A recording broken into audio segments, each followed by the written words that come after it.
Hi everyone. Good morning, good afternoon to everyone. It's a pleasure to join you for the second session, unlocking the genetic power of the UK Biobank, and I've got a wonderful set of speakers for this next session, and hopefully we'll have a really interactive panel discussion. So I'm going to go straight into it actually to make sure we maximize the amount of time listening to our experts. And our first speaker is Peter Donnelly, who I know many of you know. He's founder and CEO of Genomics PLC, an emeritus professor of statistical science at Oxford University, where he was director of the Wellcome Centre for Human Genetics up until 2017.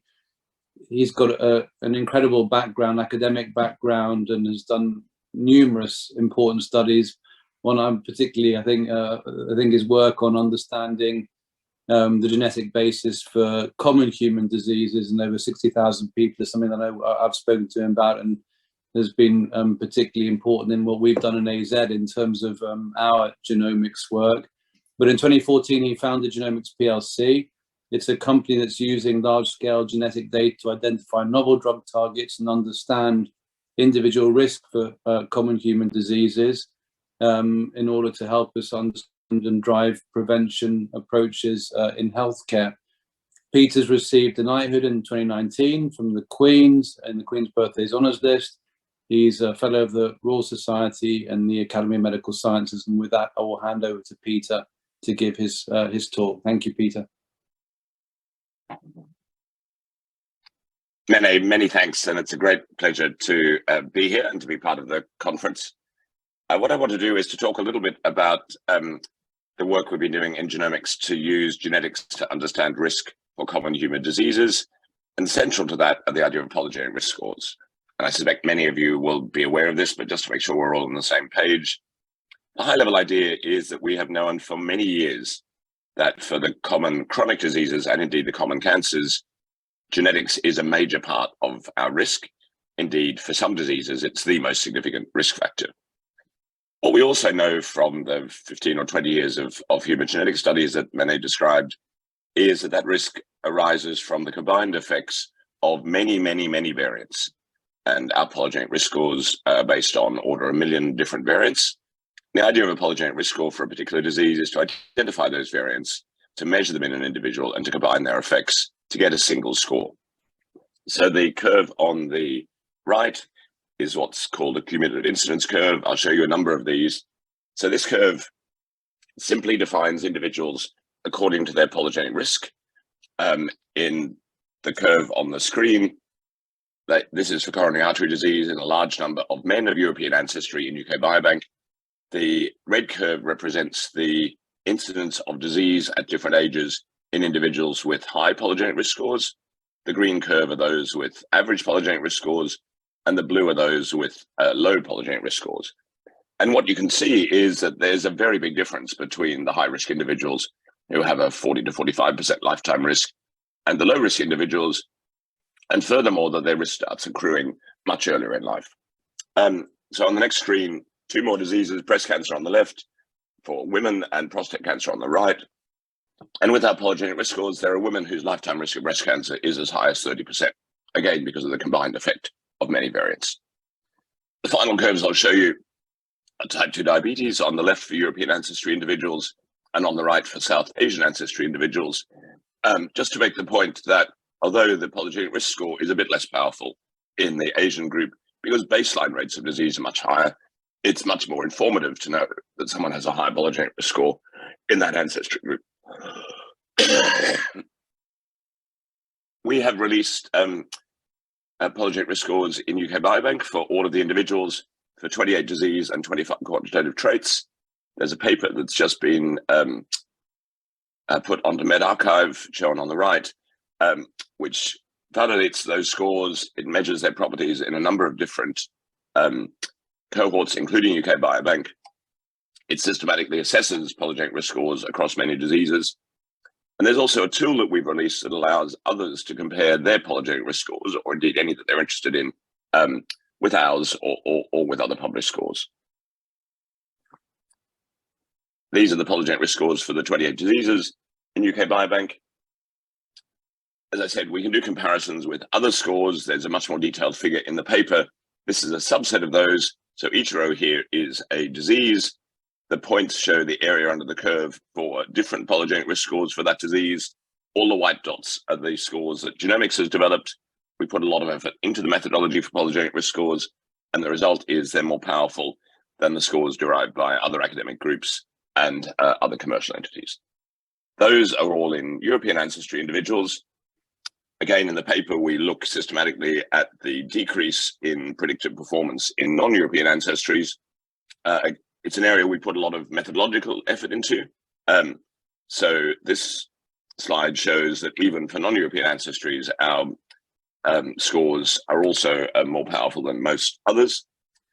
To give you a sense, predictive power decreases by about 10% in Asian ancestry individuals, South or East Asian, and by about 25% in African ancestry individuals. As I said, we put a lot of effort into decreasing that with methodology. In time, we'll need to get better data sets as a field to resolve those issues and make these tools as powerful in multiple ancestry groups. We put a lot of effort into thinking about how to use polygenic risk scores in healthcare. And my first and high-level point is polygenic risk scores themselves are not actually particularly helpful for healthcare for a number of reasons. The first one is they're fundamentally related to relative risk, whereas in healthcare applications, it would usually be necessary to have absolute risk measures. In doing so, you need to factor in baseline risks.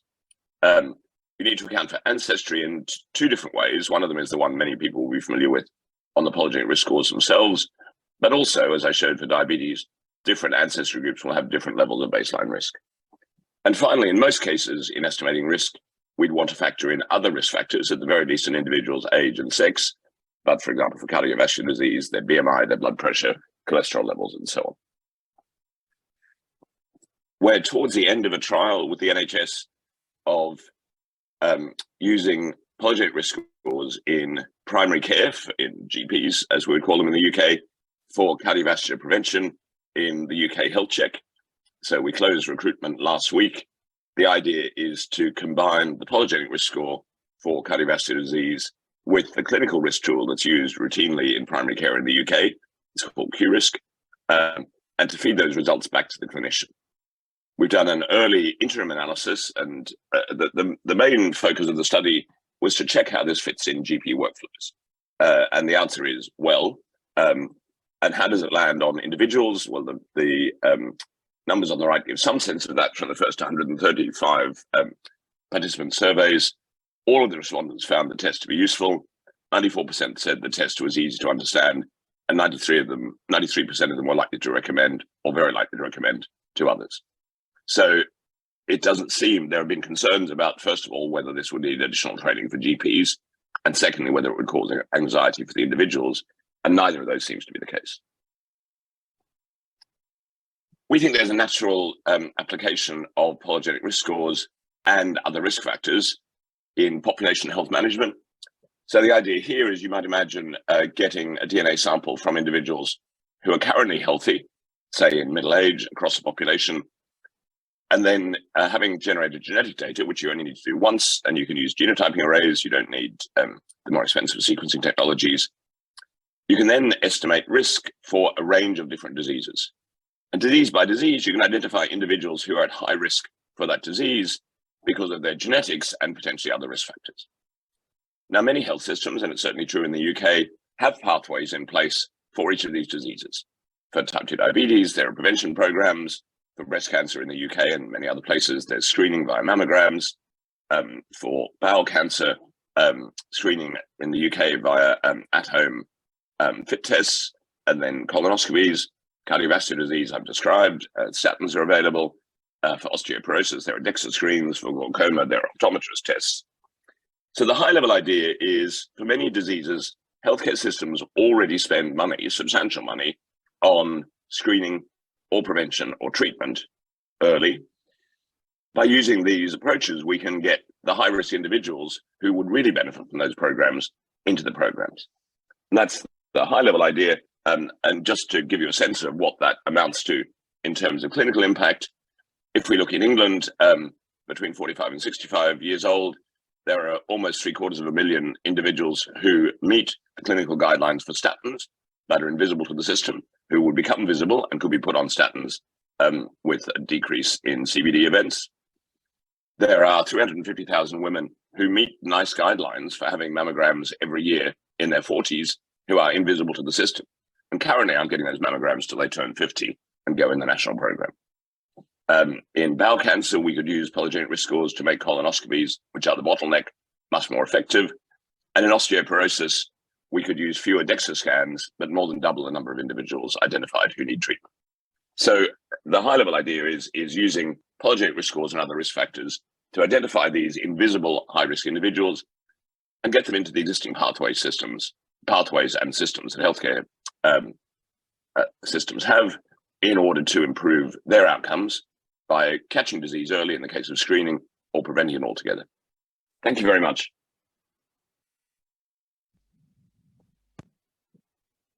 Thank you very much, Peter. That was fascinating. I'm sure that's going to generate lots of questions. I've got quite a few questions myself, but with that, let's move on now to Luca, who is our second presenter. This is Luca Lotta. He's Vice President and Head of Cardiovascular, Metabolic and Skeletal Disease, Human Genetics at the Regeneron Genetics Center. I think Regeneron are one of the companies that have led the way in terms of the impact of using genomic data to help drive drug discovery programs and disease understanding.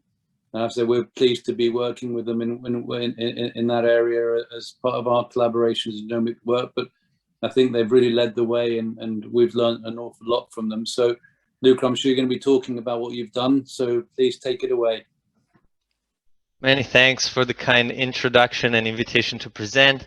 This slide is just to acknowledge the work of many people at the Regeneron Genetics Center, at Regeneron, and at our many collaborating institutions that have made this work possible. So there's been an emerging concept in the last decade or so, the naturally occurring human genetic variants that activate or inactivate a certain target gene may be helpful proxies to study the pharmacological modulation of those gene products, and studying their phenotypic associations in large data sets may inform on the therapeutic efficacy and safety in humans of modulating those targets. And there's been several analyses that have shown over the years that targets with human genetic support are more likely to succeed in the highly challenging and selective drug development process, but also that the type and strength of human genetic evidence is key in determining those higher odds of success. And you can measure the quality and strength of evidence by how it addresses a few key questions, including which is the target gene, which is the desired direction of therapeutic modulation, whether it's agonism or antagonism, and also helping understand the biology of the disease. And at the RGC, we firmly believe that large-scale exome sequencing can provide unique insights in this endeavor for at least 4 reasons that I'm going to enumerate. The first is that you can identify associations not easily found via other approaches. And to the top right, you see a takeaway figure from our UK Biobank for under 50,000 exome analysis, which was published last year, where we found that 1 in 4 rare variant associations occur outside of GWAS common variant loci, and that's for over 8,000 rare variant associations. Then the second reason at the bottom right is that you can easily prioritize likely causal gene at GWAS signal. You can see in this example a GWAS signal in a gene dense region. What is the causal gene? You look at the exome data, and the only gene where there's a signal for the burden of rare coding alleles is collagen 27A1, so that makes it a likely effector gene for signals at that region. And then the third reason is that it can help identify the direction of associations. So you can see at the bottom left of the slide, there's another association peak. In this case, there's only 1 gene. You look at the exome data, the burden of singleton protein truncating variants, a highly deleterious set of variants in that gene are associated with taller stature. and the direction of association then is loss of function, taller stature in that case. The fourth reason is that large effect coding variants may pave the way and accelerate the translation from genetic association to biological insight. But there's a fifth key point, that is one needs a huge sample size to perform this sort of studies and analysis. And that's why at the RGC we've committed to large-scale exome sequencing since our inception in 2013. And in less than 10 years, we've sequenced over 1.5 million exomes. And our larger project to date has been the sequencing of the UK Biobank in collaboration with UK Biobank, with GSK for the first 50,000 exomes, and then with AbbVie, Astrazeneca, Alnylam, Biogen, BMS, Pfizer, and Takeda for the remaining set of exomes. And through this consortium, the UK Biobank has now released over 450,000 exomes worth of data to the scientific community for research, resulting in over 120 publications. And this number is increasingly large.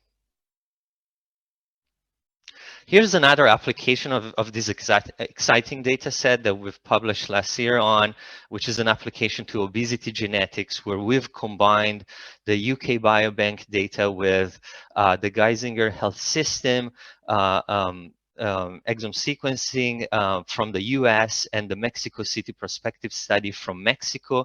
We sequenced over 645,000 individuals, and we looked for genes where the burden of rare non-synonymous variant sites identified by exome sequencing was associated with body mass index, which is a continuous measure of body adiposity, which is used to define obesity in clinical practice.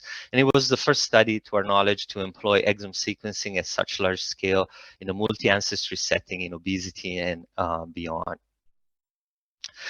And what we found was that there were 16 genes in this analysis where rare coding variants were associated with body mass index, and this contrasted in terms of yield with GWAS in the same set of individuals, where we identified hundreds of common variant associations, each of which had small effect size and mostly were occurring in intergenic region, whereas the exome associations clearly pinpointed likely effector genes, and particularly we found associations with higher BMI genes like MC4R and PCSK1, where mutations have been described in rare monogenic forms of obesity. But we also found rare coding variants which were associated with a large effect with lower BMI and protection against obesity. And amongst these stood out a large effect protective association for a rare protein truncating variants in the GPR75 gene, which is a G protein couple receptor expressed in the brain, where rare protein truncating variants were found in 1 every 3,000 sequenced individuals, so exceedingly rare in all the populations that we sequenced, and were associated with over 5 kilograms lower body weight in heterozygous state.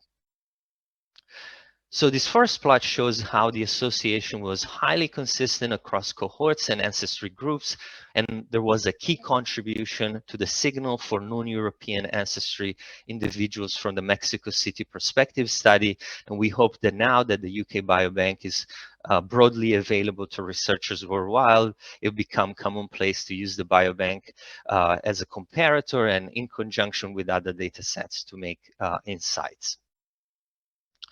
Another key takeaway is that the association at GPR75 was being driven by 46 different protein truncating variants in the gene, each of which was exceedingly rare, and none of these variants were well ascertained by a rare genotyping or imputation, making it one of those types of associations where exome sequencing in large scale is uniquely well placed to detect this type of signals.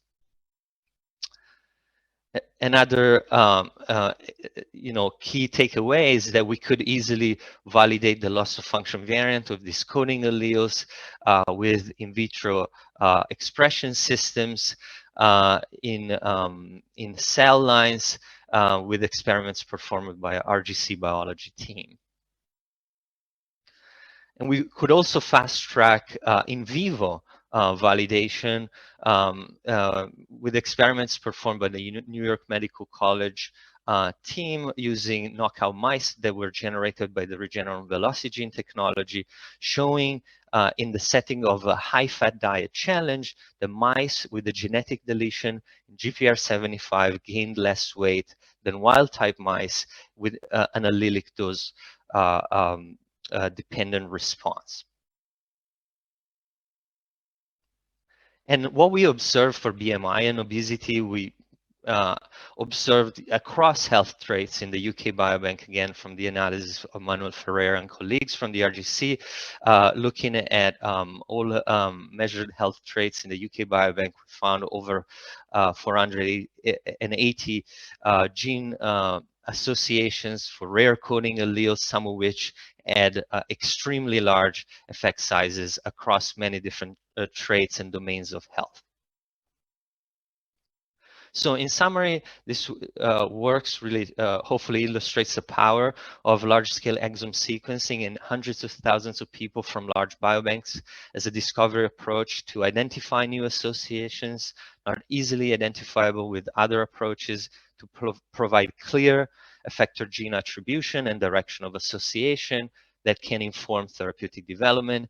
And GPR75 is an exemplar of that. And the exome sequencing-based evidence pinpoints that as an important player in obesity in humans and other species where loss of function is protective.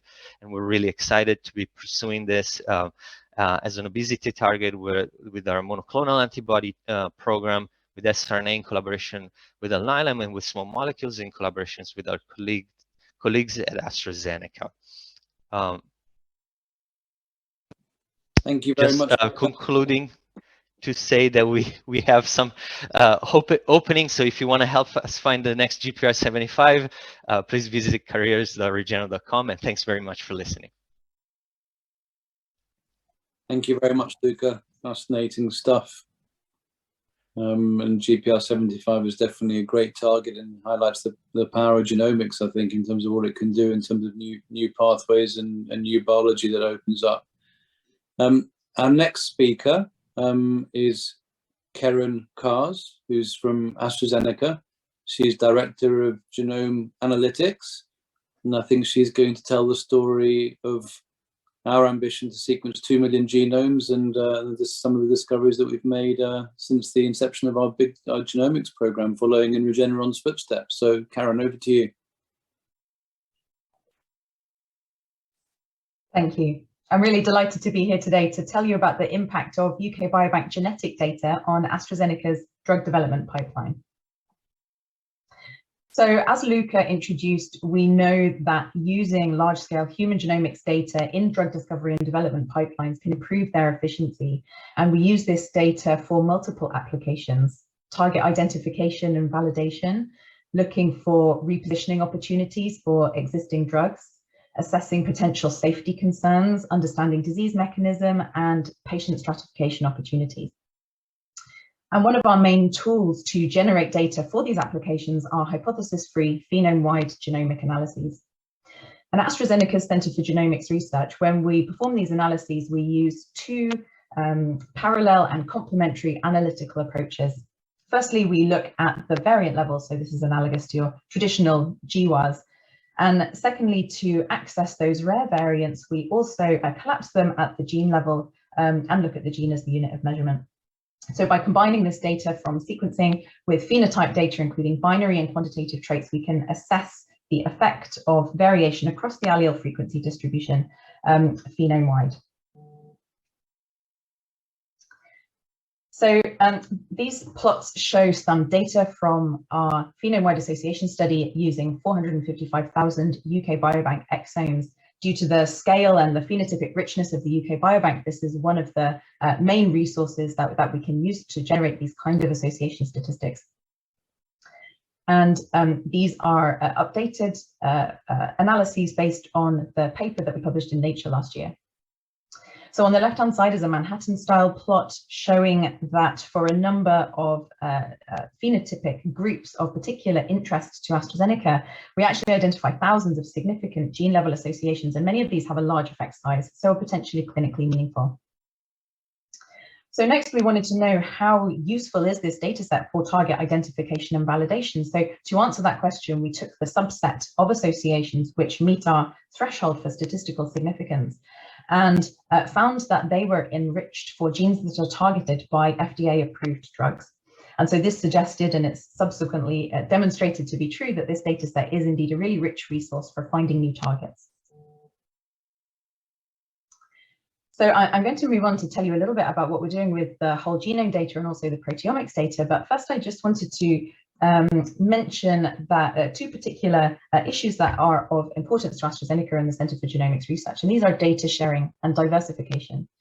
So in order to empower the wider research community to use the UK Biobank-based association statistics that we generate, we have designed and released our portal at azpwas.com, where anybody can search for genes, phenotypes or variants of interest and visualize and download the data.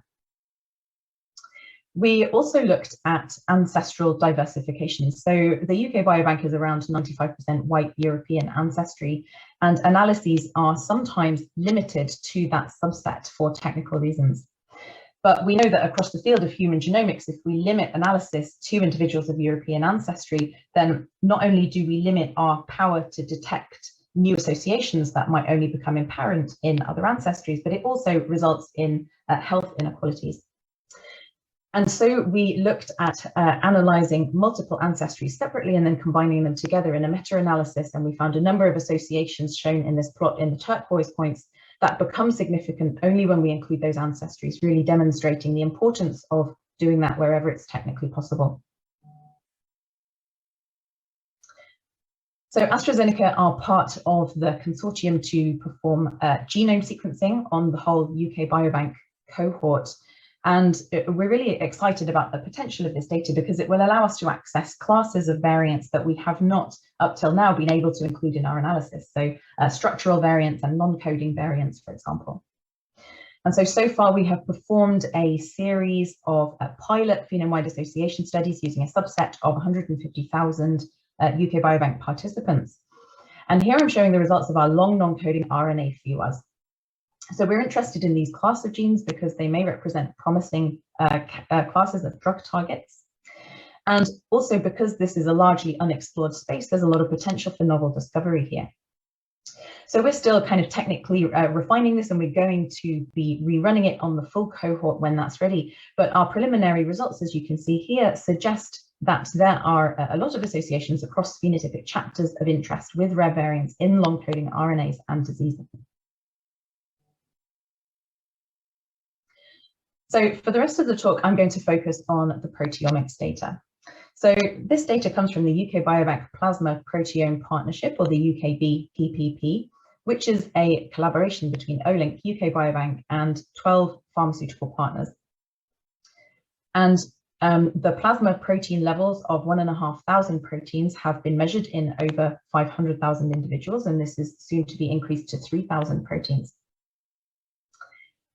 And the reason why we're interested in this is because the plasma proteome has the potential to essentially fill in the gap between genes and disease. And what I mean by that is that sometimes when you identify a relationship between the genes and disease, the sort of mechanistic underpinning of that might not be obvious. And so by understanding the impact of the disease and also the genetics on the protein levels, it can help us to untangle that.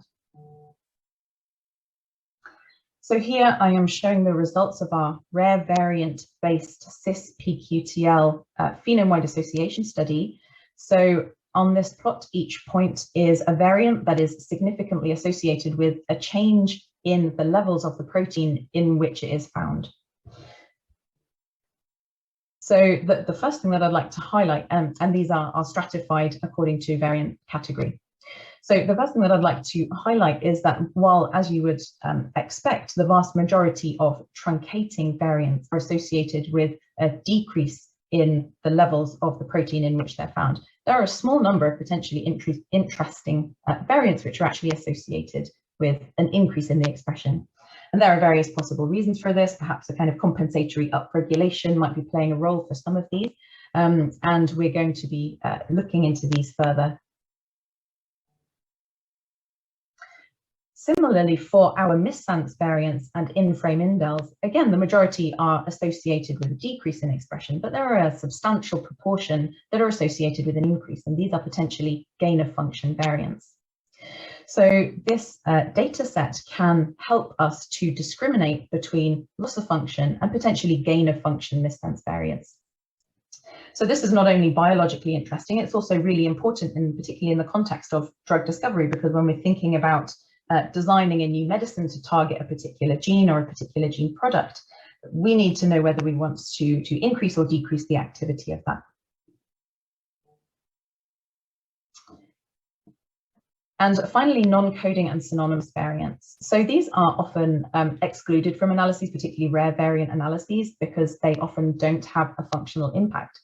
But clearly, as shown here, a proportion of them do have a functional impact. It's just really difficult to identify them from the majority that don't. And so one of the potential applications here of this data set is to identify and salvage the subset of non-coding and synonymous variants that are actually having a functional impact on the protein. And then we can include those in our analysis and increase our power to detect associations. So finally, while I've just shown one example of one of the analyses that we've performed on the UK PPP data, we have also looked at this at the gene level collapsing analysis so that we can include those really rare variants and found similar results.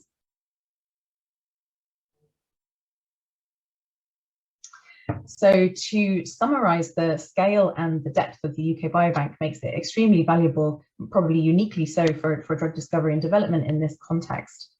By running phenome-wide association studies in the UK Biobank data, we can identify novel candidate targets, get insights into potential safety and disease mechanism, and many other applications. The genome sequencing data is going to allow us to expand our phenome-wide association studies to incorporate things like structural variants and non-coding variants that we previously haven't been able to. And finally, omics data from the UK Biobank, including, for example, the proteomics data, allows us to start to bridge the gap that we sometimes see between gene and phenotype by giving us deeper insights into the disease biology and the mechanisms that underpin those associations. So I'd just like to finish by thanking the UK Biobank investigators and participants, and also all of the CGR's partners, collaborators, and colleagues who are currently far too numerous to list by name on a single slide. But we are nevertheless very grateful to all of you. Thank you, and I'm looking forward to taking questions in the panel session. Thank you, Keren. That's excellent. Thank you very, very much. And our final speaker is Professor Martin Tobin.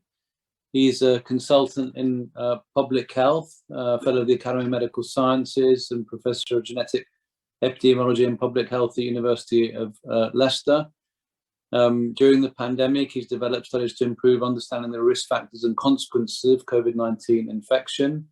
But his regular day job prior to the pandemic was actually understanding the genomics of common and complex diseases to inform drug development and drug repositioning. And we spent particular time defining genetic variants associated with diseases, for example, such as lung function and COPD. And he established the first genetic study at the UK Biobank, and the resulting genetic data have led to many novel discoveries. So Martin, I'm going to hand over to you, and again, very much look forward to your talk. Thank you very much.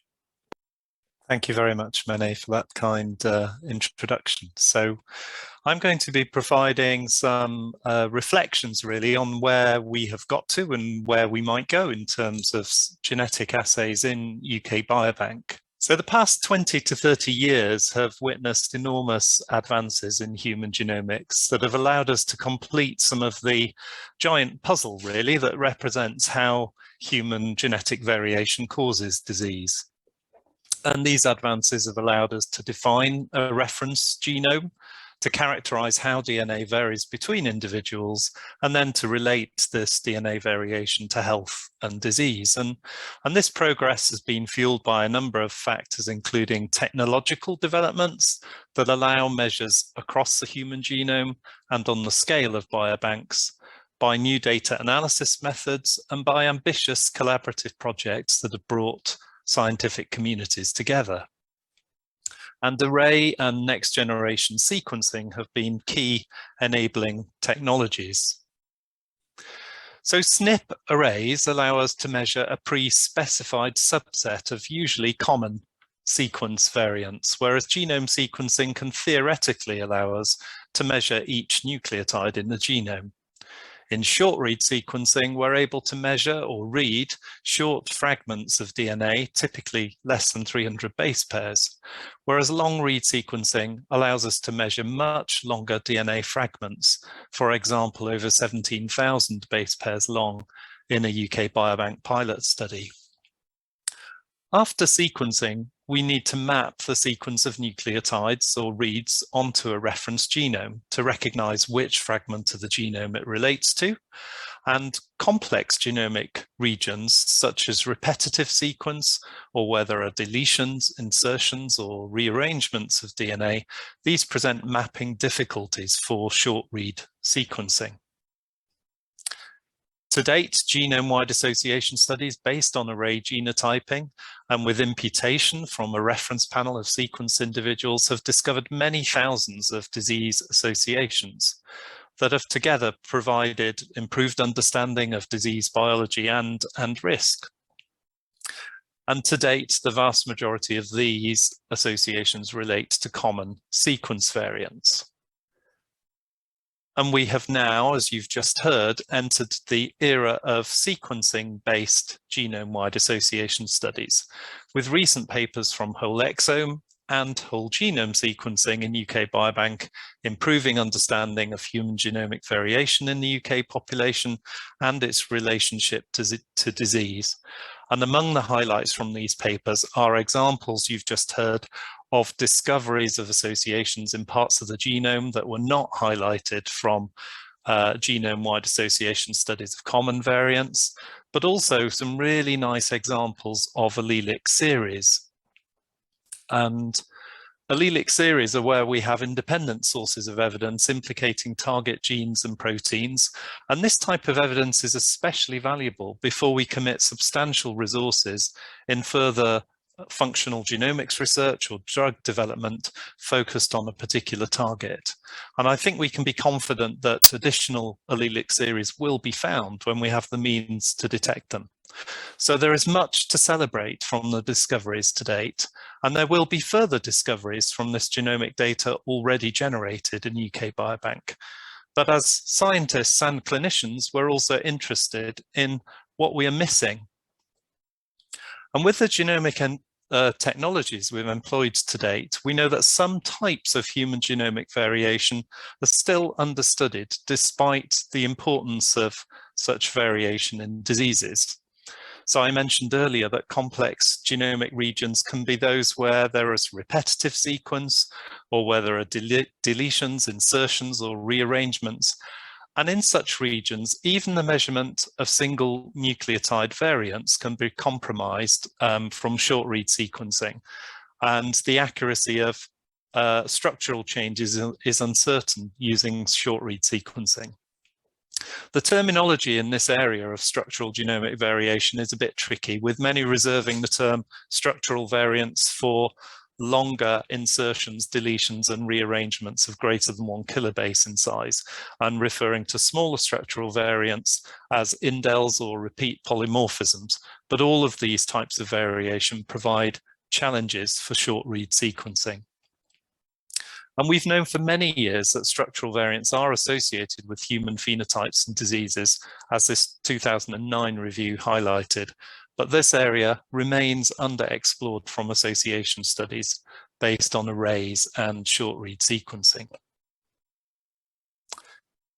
So it's been well established that more structural variants per genome, which is what's shown on the y-axis of this figure, can be confidently characterized using long-read sequencing compared with short-read sequencing or array technologies. And studies published using array technologies or short-read sequencing are shown in blue on this figure, and those using long-read sequencing are shown in red. This 2009 publication by Ebbott and colleagues compared how well reads from short-read sequencing mapped to the genome compared to reads from long-read sequencing in the same individuals. And they found regions which are accessible to long-read sequencing, but inaccessible to short-read sequencing, and that these occurred throughout the human genome. And they included protein coding exons and other regions with important functional consequences. And over the last year, we've seen publications highlighting the use of long-read sequencing to redefine a human reference genome for genome-wide association studies, and even for clinical use in critical care. So this first paper on the left is from the Telomere to Telomere Consortium, which provides much more complete information than our initial reference genomes. The paper on the top right is the genome-wide association study of structural variants based on long-read sequencing in the Icelandic population, published by the Decode group.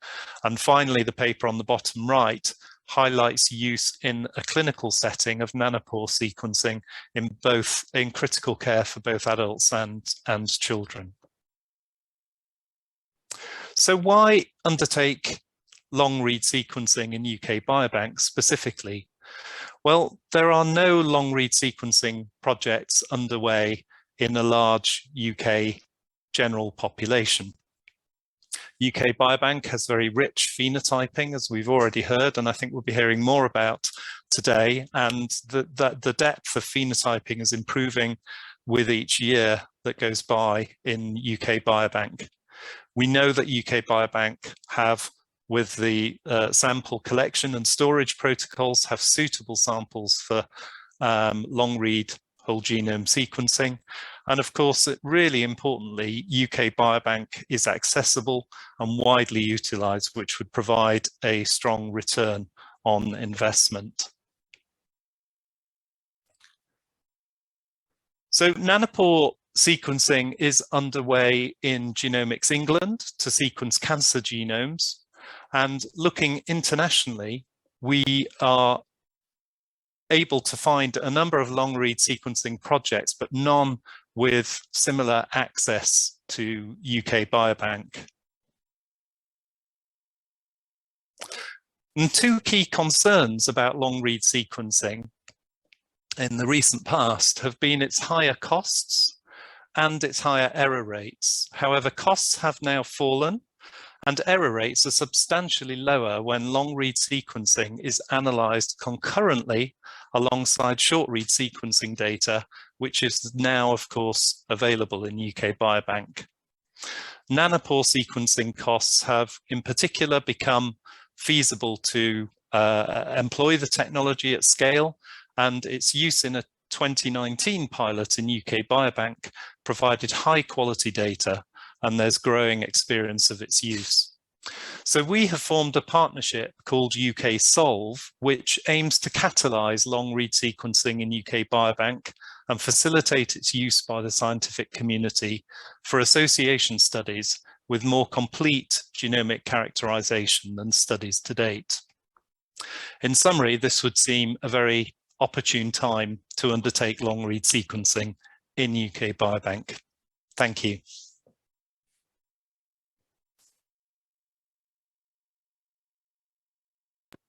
Thank you very much, Martin, and thanks to all the speakers for that. I think a quite diverse and interesting set of talks.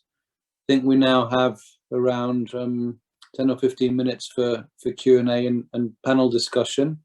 I'll kick it off while we start to get questions from the audience. I guess that one of the big discussions that we have within Astrazeneca and I have when I speak to people is around exome versus full genome.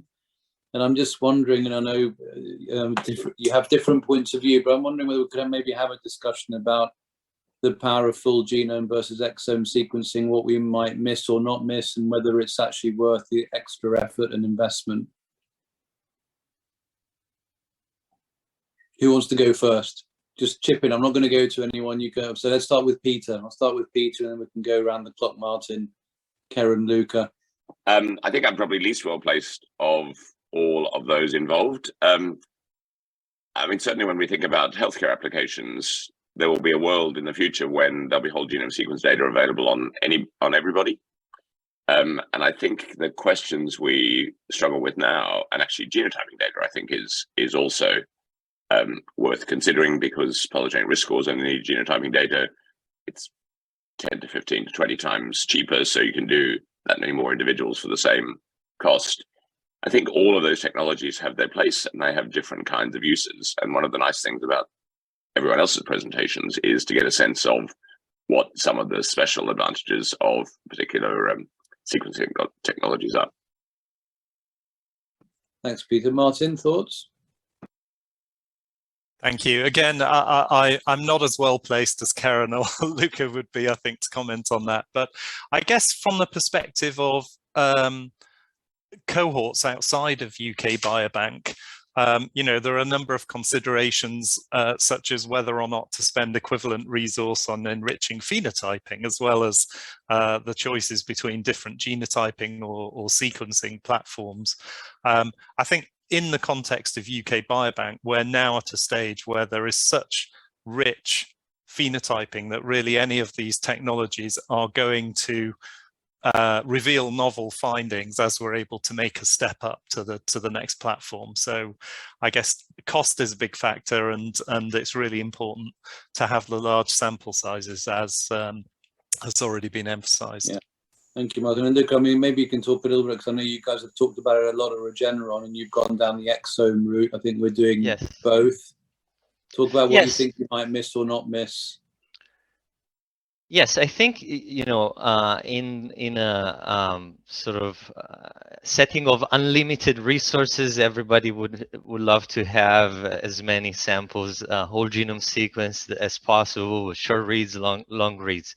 But in the context of resource limitations where we always operate for the specific application of therapeutic target discovery and validation, we think exome sequencing combined with genotyping and imputation of common alleles provide a most efficient approach to the scientific question. Although I think we'll learn a lot with the UK Biobank and whole genome sequencing at this scale, what are other types of variation that may not be captured by exome and genotyping plus imputation that could still be valuable for therapeutic discovery. And I think Keren has provided some examples for long non-coding RNAs, etc. Then there could be other applications where whole genome sequencing may be more valuable or in fact necessary. But those are, other types of scientific questions. Thank you. Luca, Keren, your thoughts? What we might miss or not miss? What we should be doing? Yeah, so in terms of whole genome sequencing data, what we know is that there are certain classes of variants that can really only be accessed through genome sequencing data. So, for example, structural variants, non-coding variants, variants in particularly technically challenging regions of the exome. All of those are better captured by genomes than exomes. And all of those have been shown to have a role in human disease, both common and rare disease, as well as things like quantitative traits, biomarker levels, all of that kind of thing. And so it will be really interesting to look at that data in the UK Biobank to see how much those classes of variants contribute to the traits that we're interested in. Of course, there's a trade-off in terms of cost and other things, and it depends very much on your research question as to which you might choose for any particular study. But we're very excited about looking at it in the UK Biobank. That's great. Now, there's loads of questions coming in, which is excellent, because it means I don't have to think about questions, although I've got a few more lined up. But I'm going to go to the panel. So there's a few questions here on the PRS tool, Peter, I think very interesting. So there's actually one question thinking about how feasible it is to carry out PRS assessment on neurological disorders whose clinical risk factors are not as pronounced as cancer or cardiovascular disease. I'm going to read a couple of questions out, and then maybe you can say that. So one is, is this amenable to neurological disorders, or let's say psychiatric disorders as well? The benefit of PRS prediction compared to using non-genetic risk factors. And I had actually a related question, which is kind of in the cardiovascular study that you're doing. what would the expected benefit, that you would hope to see? Is it a 10% relative risk reduction, 30%? What sort of scale are we talking about? And then cost versus benefit, and whether you've given that any thought. And then last question, given the dynamically changing nature of PRS, is there a general recommendation to recalculate or model for certain dynamic changes in terms of the models that you're using? So those are three questions on PRS. Thanks very much, Mene, and thanks to the questioners. So a couple of comments. Polygenic risk scores for neurological or psychiatric disorders. There are indeed quite powerful polygenic risk scores for a number of those conditions. Alzheimer's disease is a very good example, not surprisingly, given the ApoE effect, but also for neurological and psychological conditions as well. So there are powerful polygenic risk scores. I think we have some of those in the paper I described. I think there's an interesting question as to how you might use that information clinically. And I think there are interesting possibilities there. Probably you would want to be looking at them in a younger group of individuals for a number of the psychiatric disorders, and probably an older group of individuals for the neurodegenerative disorders like Alzheimer's. So it's a bit less obvious, I think, how to use them clinically, but I think there are interesting possibilities there. How do polygenic risk scores relate to non-genetic risk factors and scores? That's a great question. It actually varies disease by disease. So in cardiovascular disease, for example, if you take men between 40 and 55, the polygenic risk score captures as much of their risk as does the current non-clinical risk score, Q-risk. So the polygenic risk score is as powerful as all of the other non-clinical, all the other clinical risk factors put together. If you look at it for men and women between 45 and 65, the polygenic risk score on average captures about 40% as much risk as the clinical risk tool. So it's adding things, and that risk is independent. So it makes prediction more powerful. Our analysis suggests that if you just cared about the threshold for statins, you'd find about 5% more people. But actually, one of the interesting things about our trial is there are individuals who are just over the threshold based on their clinical risk score, but when the genetics is added in, it goes substantially higher. And that changes the nature of the conversation between the GP and the patient in ways that we've been told are very positive. There are other diseases, and the cancers are examples, where genetics is the single most powerful risk factor, and indeed where it captures almost all of the risk. So if I wanted to predict risk for breast cancer for women at a population scale, and all I had was a polygenic risk score, and you were playing a game with me, and you had all of the known clinical risk factors, family risk, family history, age at menarche, age at menopause, BMI, alcohol consumption, number of kids, etc., I will do miles better than you will in prediction. And if you have those clinical risk factors plus the polygenic risk score, you'll do a tiny bit better than me. So there are some diseases where it captures a high proportion of the risk. And I'm not sure I fully understood the last question, but when should we use polygenic risk scores if the technology is changing? Well, the classical risk calculators, Q-risk is an example, that changes from time to time as there are updates to it. I think that is what we would expect in a healthcare system. As the tools get better, we'd want to roll out updated versions of the tools. Peter, when do you think what data do you think healthcare systems would want to see to start to incorporate polygenic risk scores into sort of their routine care, where you turn, I don't know, is it you turn 40, or do you have your genome sequenced at birth? What do you think will happen in terms of healthcare practice? What would you want to see in the UK, for example? I think there are real opportunities to use this to tackle all of the common chronic diseases and the common cancers. And the right time to do that, I think, is with people who are healthy in middle age, so that they can know about their risk and act on it. There are lots of applications in other age groups, but I think that's probably where I'd start. So because of the population health approach, you could think about getting genotype data, maybe as part of the UK health check, and calculate polygenic risk scores, say as part of the health check or as part of a national screening program, and feed that in to empower the other programs that the NHS is already doing. You mentioned health economics and costs. I think ultimately that's what this will be determined by. We are very focused on this, but what healthcare systems will want to be convinced of is that the resources spent generating the scores will be repaid in terms of cost effectiveness with the benefits. And those benefits are twofold. It's firstly that the health system uses its existing screening programs more effectively because the right people are being screened, rather than currently when age is used as a determinant of risk in a rather clunky way.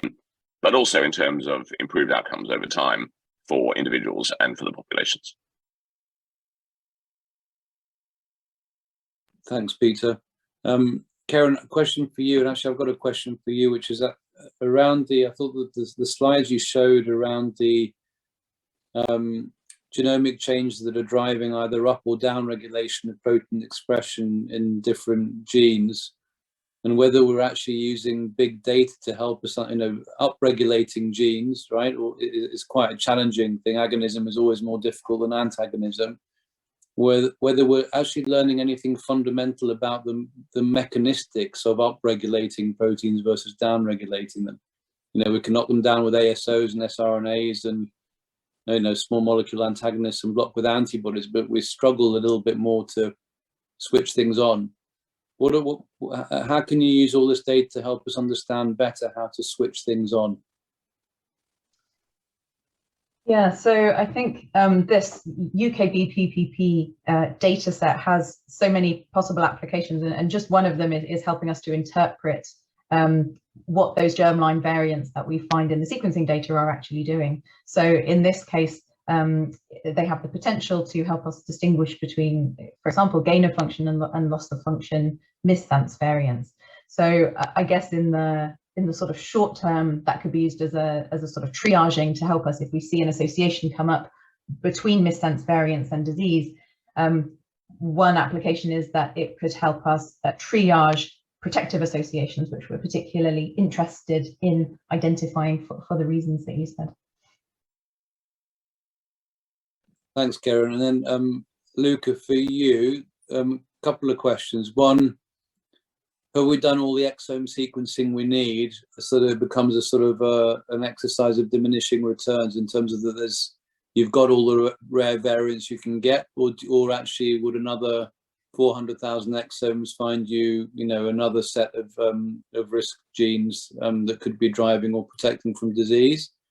And then the second question is, have you found any comorbidities or associations with, let's say not just obesity, let's say obesity and heart failure or cardiovascular disease or chronic kidney disease, but given the interdependencies and linkages we see between metabolic disease, cardiovascular disease, and kidney disease? Yes, absolutely. So, on the first question, I don't think that we've done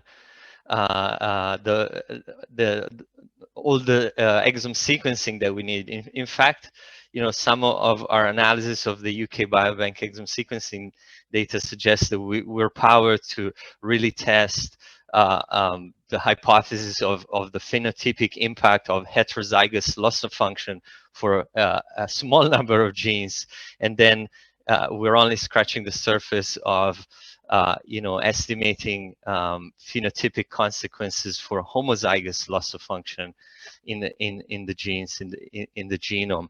So doing more sequencing at much larger scale and in more diverse settings as well, because there could be rare coding variants that are enriched in non-European populations. In fact, we are certain that there are.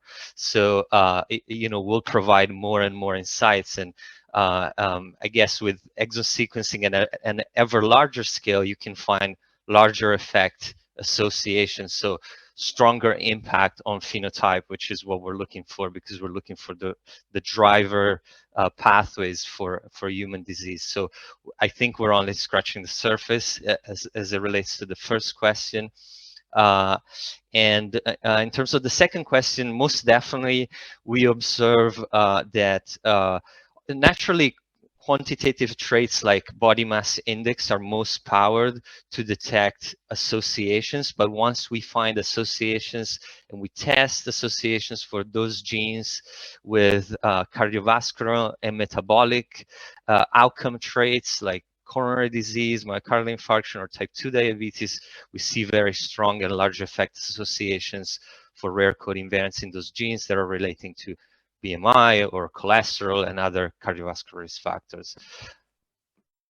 Thank you, Luca. And then final question, we're almost out of time. Martin, I'm going to come to you for the close, which is kind of if you had sort of one wish for UK Biobank and UK genomics research, what are the things that you'd want to see from UK Biobank or in the UK that would help drive, you know, the use of genomics to help us actually, you know, improve patient health and understand disease better? Wow, big question. Big question to finish with. Well, I guess given the presentation I've just given, I would probably say long read sequencing. And I think the key question for me would be how big a subset of UK Biobank and which individuals would we choose? I think it'd be crucial that we start with a multi-ancestry study and build out from there, looking at the richness of the phenotyping that we have available and imputation opportunities for the more straightforward types of sequence variant, for example. And we get methylation for free with with nanopore long read sequencing too. It's important because I think epigenetics will be one of the new areas that I think are going to, come to the fore as we get, as we do more and more of this in terms of driving gene expression and protein expression. So all of you, thank you very much for your contribution and your talks. I hope people enjoyed the session. We're finishing, I think, bang on time, which is good. And have a very good afternoon and hope to see you all face to face very, very soon. Thank you all very, very much for your attention.